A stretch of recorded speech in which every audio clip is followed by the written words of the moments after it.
예, 안녕하십니까. 좋은 생각 황병춘입니다. 이제 추운 계절이 돼서 이렇게 외투를 많이 두껍게 입었습니다. 이런 식의 이제 겨울 산행들을 많이 하시게 되잖아요. 눈꽃 산행이라든지 이런 걸 하는데 그때에 유의할 것들, 좀 미리 알고 가면 좋을 것들, 그거에 대해서 한번 오늘 설명을 드려보겠습니다. 뭐 전문 산악인은 아니고 뭐 산을 한 달에 한 번 정도 가는 사람으로의 입장으로서 산을 가고 싶은데 하시는 분들한테 한번 설명을 드려보겠습니다. 자, 보실까요? 첫 번째, 눈꽃과 이제 상고대를 보러 가는 분들이 많은데, 첫 번째는 동절기 시의 안전산행의 요령인 가장 첫 번째, 일찍 출발하고 일찍 하산한다. 일찍 올라가면 아무래도 하산이 빨라지겠죠. 왜 그러냐면 늦게 올라가서 늦게 내려오는 것보다는 해가 떠 있을 때 하산을 하는 게 좋아요. 그래야지 길을 잃거나 이러진 않습니다. 겨울 산행 같은 경우는 눈이 많이 쌓여 있을 경우 사람이 다니지 않은 길을 가다 보면 길을 잃을 수가 있어요. 그 안에서 길을 잃거나 조난당할 경우는 큰일이 나겠죠. 그래서 조금 더 이른 시간에 내려와야 됩니다. 네, 일단 빨리 내려와야 되죠. 그리고 나서 혹시 모를 폭설, 이거는 고도 자체가 어느 정도 높은 곳, 그 낮은 산에서는 이렇게 폭설이 내리는 경우는 없으니까 뭐 해발 1000m 이상을 올라간다든가 이럴 경우에는 폭설에 대비한 어떤 장비라든지 이런 걸 준비하시는 게 가장 좋습니다.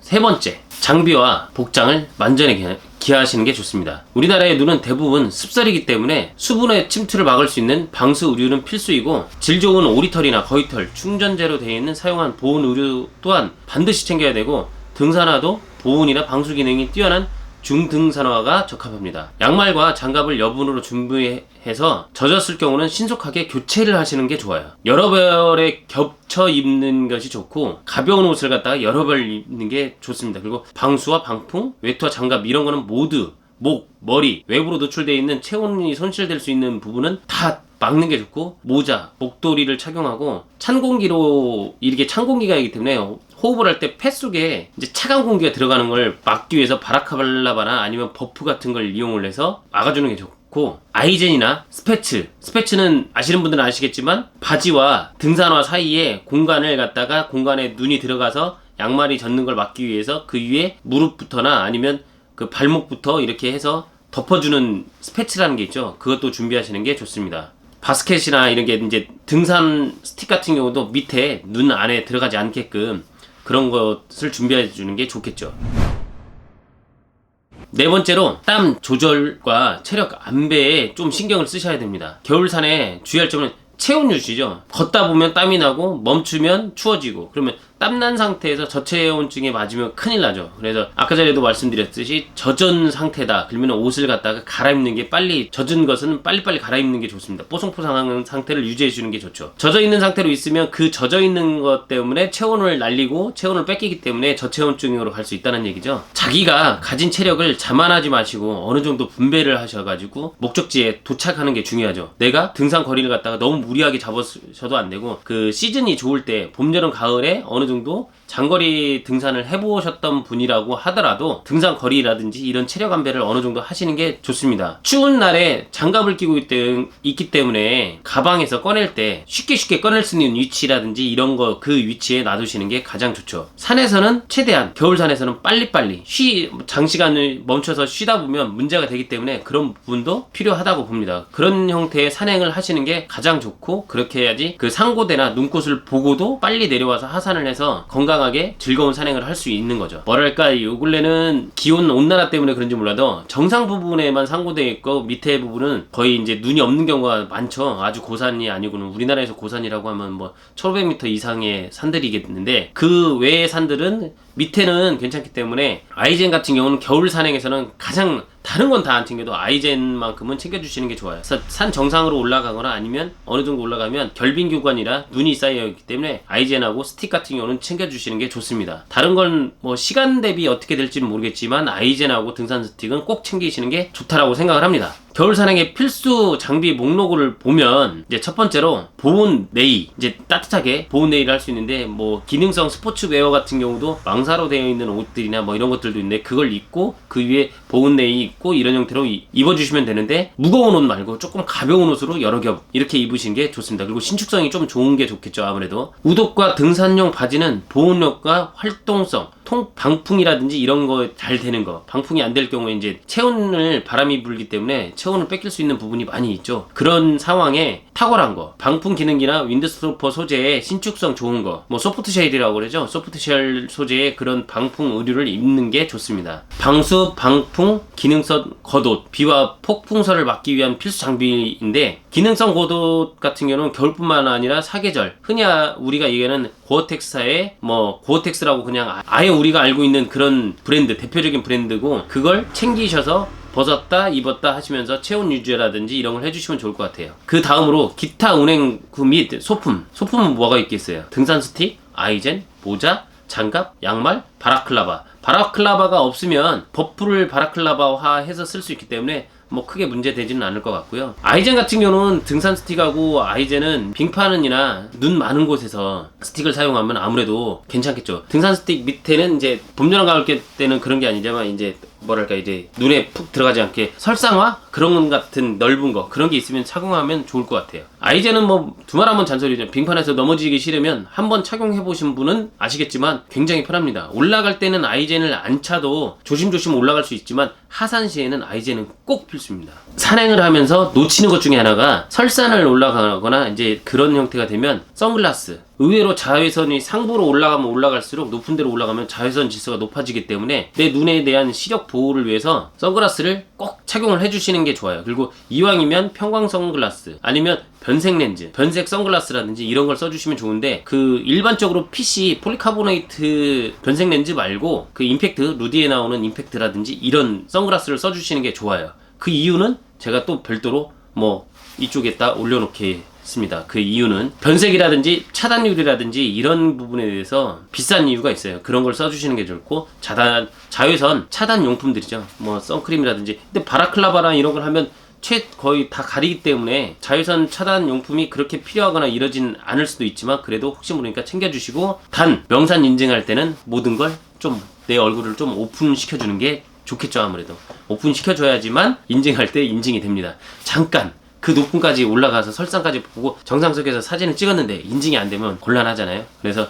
그건 꼭 필수인 것 같아요. 그리고 나서 이제 또 필요한 건 헤드랜턴. 혹시 모른 이제 겨울은 산이 이게 해가 떠 있는 시간이 짧다 보니까 내가 생각했던 것보다 등산이 시간이 길어질 수가 있거든요. 길어졌을 때 그 라이트가 없으면 아무래도 불안하니까 라이트가 헤드랜턴을 혹시 모르는 비상용품으로 갖고 있는 게 좋죠. 뭐 핸드폰으로 라이트를 할 수 있지만 그것도 추운 날에는 배터리 수명이 빨리 닳기 때문에 짧아지기 때문에 그건 또 헤드랜턴도 준비해 주시는 게 좋을 것 같습니다. 등산화 같은 경우는 지금 거의 웬만하신 분들은 고어텍스 등산화를 많이 하고 계시죠. 등산화 같은 경우는 이제 방수, 고어텍스다 보니까 방수라든지 이런 거 잘 되니까 겨울 산행일 때는 가벼운 트레킹화 말고 가급적이면 중등산화 이상으로 신어주시는 게 좋을 것 같아요. 아차산이나 이런 데 올라가는데 중등산화 이런 거는 뭐 좀 오버고 아차산 이런 데는 그냥 올라가시고 운동화 신고 올라가시고 대략 한 1000m 이상 800, 500, 800, 900, 1000 뭐 이렇게 1000 넘어가는데 그때는 좀 중등산화를 신어주시는 게 좋지 않을까라고 생각합니다. 핸드폰 충전, 보조 배터리는 요즘은 잘 나와서 요즘 산에 가봐도 보조 배터리는 다 가지고 다니세요. 그 이유 중에 하나가 핸드폰 사용량이 많고 핸드폰 사용했던 기간이 길어지면 아무래도 배터리 자체가 오래 가지 못하다 보니까 보조 배터리는 다들 챙기시거든요. 말씀드리지 않아도 어느 정도 다 챙기려지 않나 생각을 합니다. 요 근래 나온 것 중에는 라이트가 내장되어 있는 보조 배터리들이 있어요. 혹시 비상시에는 보조 배터리를 이왕 사신다면 그런 배터리를 사시는 것도 나쁘진 않을 거라고 생각합니다. 겨울철 등산 장비의 선택과 사용 요령을 보시면 스패츠 같은 경우는 눈이 아까 전에 말씀드렸듯이 눈이 발 속으로 들어오는 걸 막아주는 장비 중에 하나죠. 겉에다 하는 거. 그러니까 그런 것도 하나 있으면 좋고 스패치 같은 경우는 이제 밑에 신발에 딱 감아서 이렇게 하다 보니까 좀 재질 자체를 좀 한번 보시고 구매를 하시는 게 좋습니다. 그래야지 오래 신고 오래 사용을 할 수 있으니까요. 뭐 그냥 한두 번 하고 버릴 건 아니니까 몇 년 계속 쓰거든요. 보통 사실 때 조금 저 좋은 걸 하면 좋고, 손가락과 장갑, 이제 장갑 같은 경우는 손가락에 이제 이게 심장에서 굉장히 먼 거리기 때문에 이게 체온이 바로 떨어질 수가 있기 때문에 손가락, 특히 여자분들 같은 경우 수족냉증이 있는 분들은 더 특히 이제 장갑이라든지 이런 부분을 신경을 쓰셔서, 발열 장갑이라든지 이런 것도 있으니까, 물론 발열 장갑이라는 건 어떤 배터리가 들어가 있기 때문에 좀 무거워질 수도 있는 부분이 있는데 한번 고민을 해보시고, 그걸 발열 장갑을 쓸 건지 아니면 여러 번 이제 그걸 뭐 난로 같은 걸 갖고 가실 건지, 그거는 선택을 하시면 될 것 같아요. 아이젠은 뭐 두말하지 않아도 뭐 선택은 밑에 앞에서부터 뒤에까지 돼 있는 게 있고 가운데만 있는 게 있는데, 가급적이면 바닥 전체로 이게 이제 이빨이 있는 걸 추천을 해드립니다. 왜냐면 올라갈 때 앞꿈치, 내려올 땐 뒤꿈치인데 그 중심에 있다 보면 자칫 잘못하면 미끄러질 수가 있거든요. 그래서 전반적으로 나와 있는 거, 요즘은 뭐 그렇게 비싼 것도 있고 싼 것도 있는데, 비싸거나 싼 거나 뭐 일단 하는 게 중요하다고 생각을 합니다. 그래서 그런 걸 갖다가 미리 장착을 하시는 게 좋고, 등산용 스틱 같은 경우는 좌우로 해서 이제 올라갈 때 팔이 90도가 되게끔 사용하는 장비인데, 그거는 잘 뭐 양쪽을, 가급적이면 양쪽을 같이 사용하시고, 스틱이 보조 역할인 거지 얘가 뭐 얘를 갖다 지지하고 가거나 이런 형태가 아니고, 내가 움직임에 대해서 아차 싶을 때 보조해주는 역할이기 때문에 등산 스틱이 보조해주는 역할이라는 걸 잘 아시면 될 것 같아요. 겨울철 등산 하시면서 먹는 거, 식량이라고 할지 모르겠지만 뭐 고열량의 식품을 해주시는 게 좋고, 체온 유지를 위해서 에너지는 꼭 필요합니다. 뭐 먹는 거라든지, 부피가 큰 거보다 작은 거, 보통 이제 마라톤이나 뭐 자전거 이런 쪽에서 쓰는 그 젤이나 에너지 공급하는 것들이 있어요. 한두 개씩 여분어 가지고 다니시다가 에너지가 떨어질 경우, 완전히 떨어진 경우 다시 회복하는데 시간이 걸려요. 한 20분, 20분 이상 걸리니까, 에너지가 떨어지기 전에, 그러니까 흔히 말해서 봉크라고 얘기를 하는데, 체력이 완전히 저하된 상태에서 에너지 공급을 하면 한 20분 이상이 걸려요. 그러지 않기 위해서는 미리 어느 정도 체력 안배를 해서 중간중간 에너지를 섭취해 주시는 게 좋아요. 종주산행을 한다고 하더라도 중간중간 그 식량을 다 많은 양을 챙겨가서 막 먹을 수가 없었기 때문에, 자기가 가는 페이스에 맞춰서 일정한 시간을 두고 계속 에너지 공급해 주는 게 가장 좋습니다. 가급적이면 하나의 방법 중에 하나가 이제 보온병을 많이 챙겨서 가는데, 보온병 같은 경우는 이제 내가 산행을 가기 전날 팔팔 물을 끓여서 보온병에다 물을 담아 놓으세요. 그러고 난 다음에 다음날 아침에 그 물을 버리고 다시 끓는 물을 부어서 이렇게 가시면 조금 더 온기가 더 오래 간다고 얘기를 하더라고요. 따뜻한 물을 준비하는 방법도 하나의 방법이지 않을까 싶습니다. 겨울 산에 이제 걸을 때 보행법을 보면, 보통 요즘 나오는 등산화들이 다 밑창이 미끄럼 방지가 잘 돼 있고 이렇기 때문에 뭐 크게 밑창이 미끄럽거나 이런 부분은 없는 것 같은데, 보폭을 할 때 아이젠을 찼을 때 보면 이제 올라갈 때는 발 앞꿈치 쪽을 많이 써주시고, 하산을 할 때는 뒤꿈치가 먼저 닿겠잖아요. 아까 전에도 말씀드렸듯이 앞에서부터 앞꿈치부터 뒤에까지 있는 아이젠을 사용을 하셔서 전체 발을 사용하는 걸 추천을 해드려요. 어느 한쪽 부분만 쓰다 보면 그쪽 부분이 미끄러질 수도 있기 때문에 그런 부분은 좀 조심해서 걷는 게 좋다라고 봅니다. 이거 말씀드리는 건 결빙 구간이나 아니면 눈 위에서죠. 눈이 얼어있는 순간, 그냥 눈이 방금 내렸을 때는 미끄럽지 않아요. 바로 눈이 내렸을 때는 미끄럽진 않지만, 이게 녹았다 얼으면서 결빙이 돼 있을 때 요게 미끄러워요. 요때 특히 조심해야 돼요. 얼음이 있을 때가 굉장히 위험하니까, 눈 밑에는 얼음이 있다고 보시면 되니까 그걸 항상 조심을 하는 게 좋을 것 같습니다. 그리고 산에 꼭, 이건 겨울산뿐만 아니라 일반적인 뭐 산행에서도 마찬가지인데, 가다가 내가 이제 길을 잃었으면 왔던 길 그대로 가시면 돼요. 그리고 요즘 웬만해서는 뭐 지도가 다 펴지니까, 그 핸드폰이나 이런 거에서 지도가 켜지니까, 그래서 보조 배터리를 챙겨 가시는 게 좋다는 게, 보조 배터리를 해서 내가 대충 보면 가까운 지점을 찾아갈 수 있는 그 요령은 조금 숙지를 해 놓으신 게 좋은데, 그렇게 해서 가까운 데로 가시면 좋을 것 같아요. 그랬을 때 내가 갔던 길 다시 돌아오는 게 더 빠를 수도 있습니다. 거기서 무모하게 여기가 빠를 것 같은데 이렇게 했다가는 오히려 크게 낭패를 볼 수도 있어요. 산이라는 자체가 내가 보이는 게 다가 아니고 그 뒤에 안 보이는 것들이 너무 많기 때문에, 보통 우리가 흔히 당하는 것 중에 저기 올라가면 다 끝인 것 같아 라고 하지만, 정작 거기 올라가면 또 능선이 있고 또 언덕이 있고 또 정상이 보여요. 그렇기 때문에, 그런 상황이기 때문에 그거를 믿지 말고, 눈에 보이는 걸 믿지 말고 내가 왔던 그 길, 그 경험으로 역으로 가시면 돼요. 그게 오히려 길을 잃었을 때는 대처법이라고 생각을 합니다. 만약에 올라갔을 때 혼자 조난이 됐다. 그랬을 때는 이제 미리 산을 오르기 전에 오늘 이제 가족이나 지인분한테 나는 오늘 어디 산을 갈 거다라고 미리 얘기를 하시는 게 좋아요. 내가 어느 산을 갈 건데 어디서 들머리를 가서 날머리는 어디로 나올 거야. 요거까지는 얘기는 못하겠죠. 가족분들한테는. 같이 산행을 하는 사람들한테는 뭐 미리 얘기를 할 수 있으니까 혼자 산행을 할 때는 미리 얘기를 하셔서 그런 형태로 말씀을 옆에다 전달을 해놓고 내가 어디를 갈 거다 했을 때 근데 그 상황에서 조난을 당했으면 그 순간에 조급해 하시면 안 돼요. 조급해 하시면 오히려 내 체력이라든지 이런 안배를 못하기 때문에 체력 안배가 안 되면 굉장히 위험한 상황이 되기 때문에 그런 걸 조절을 잘 하셔가지고 체력 안배를 생각을 하셔야 되고 그 주변에 지형 지물이라든지 이런 부분에 눈에 띄는 지형, 지물 그 지점에서 구조대를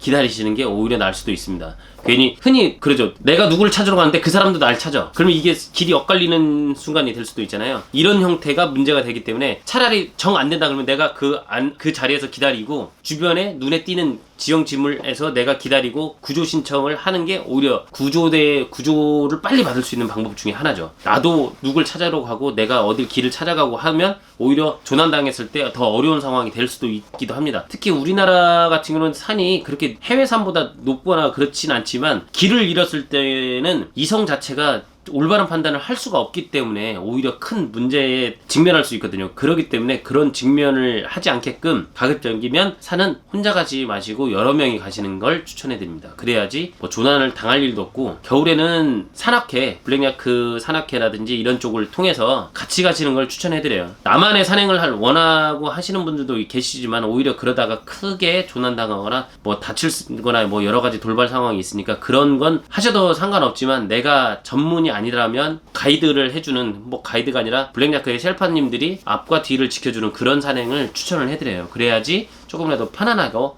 안전한 나의 그 산행을 할 수 있지 않나라는 생각을 합니다. 지금까지 이렇게 말씀을 드린 거 외에도 여러 가지가 되게 많아요. 뭐 겨울 산행에서 유의할 점과 준비할 거에 대해서 한번 뭐 설명을 드려봤어요. 아마 이 채널을 보는 사람들 중에 제 채널을 보는 사람들 중에 굉장히 전문가분들은 제 채널을 보지 않을 거라고 생각을 하기 때문에 가장 제가 늘 추구하는 게 자전거도 마찬가지지만 잘하는 사람들의 대상이 아니에요. 제가 하는 거는 저보다 등산이나 뭐 산은 뭐 아시는 분들은 굉장히 어마어마하게 아시죠. 어떤 자료나 이런 걸 보고 얘기를 드리는 거고 제가 짧게나마 산행을 하면서 느꼈던 점들 뭐 산행을 아주 많이 하는 사람도 아니지만 그런 거에 대해서 뭐 말씀을 드리는 거고 제가 등산은 잘하지 못하지만 갔을 때 뭐 체력이 떨어지거나 이런 부분은 없다고 봐요. 물론 저랑 같이 다니시는 분들이 종주산행이라 굉장히 파워풀하게 산행을 하는 분들이 아니어서 그러지만 그렇다고 뭐 산행을 하는데 겨울산을 뭐 상고내라 눈꽃 산행을 하실 건데 이왕이면 미리미리 준비하시고 주변에 정보를 많이 취합을 해보시고 하시는 게 좋아요. 항상 늘 안전하게 가시는 게 좋습니다. 뭐 그게 오늘 내일 꼭 올라가야 되고 그런 것들은 아니라고 보거든요. 내가 가장 먼저 첫 번째가 안전하게 할 수 있는지 먼저 생각을 하시고 내 체력이라든지 그걸 본인 스스로 잘 아니니까 자만하지 마시고 그렇게 산행을 하면 더욱더 안전하게 모든 걸 즐길 수 있지 않을까 생각이 돼서 겨울이 막 진입을 하고 산에 눈이 내리고 하는 시점에 한번 이런 얘기를 한번 떠들어 봤습니다. 늘 안전하고 내 안전과 내 건강이 가장 행복의 가장 첫 번째 조건이니까 그걸 생각하면서 모든 생활을 하셨으면 좋겠습니다. 좋아하는 것도 마찬가지고 했으면 하는 바람에 이 영상을 한번 만들어 봤습니다. 이상 좋은 생각 황병준이었습니다. 감사합니다.